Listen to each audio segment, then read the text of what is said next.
દેવાનું, નથી ખાવા જેવું, નથી ખાવાનું, બસ આટલી આજ્ઞા છે. તોય આપણને કાઠી પડે. આટલી આજ્ઞા પાડીએ એટલું માણસ સુખી. અને બીજું સુખ છે ક્યાં? મને કોઈ કહે છે સુખ તમારી અંદર છે. મેં તો મારી જિંદગીના અનુભવ કહું છું સાહેબ. સોમરિયાને રાજી કરજો, મારા અલગ ધણી રાજી કરજો સાહેબ, ગુરુજીને રાજી કરજો.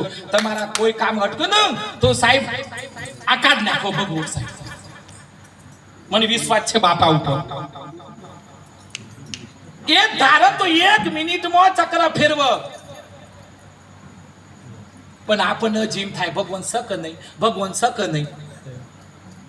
આ 1 મિનિટમાં ચક્ર ફેરવ. તમે વિચાર તો કરો. 12 મિનિટમાં ક્રેશ. તમે વિચાર કરો. અને આપણે આપણા પરિવાર સાથે એસીમાં હોઈ રહીએ છીએ સાહેબ. પલમાં બધું બદલાય. જૂના જમાનામાં ઘંટી હતી,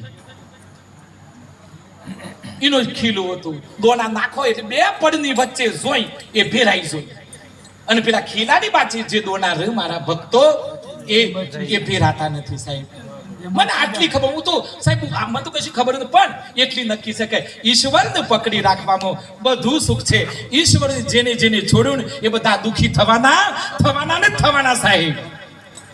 હું એક સભામાં, આ તો ના કહેવાય, એક સભામાં કોઈ હસે નહીં, કોઈ તાળીએ ના પાડે, કોઈ સ્માઇલે ના પડે. મેં કીધું સોથી લાગે બે અમુક આશ્રમોથી લાવ્યો છીએ. મેં ગોમના નતા કે કોઈ ના એટલીથી ઉઠાઈ લાવ્યો.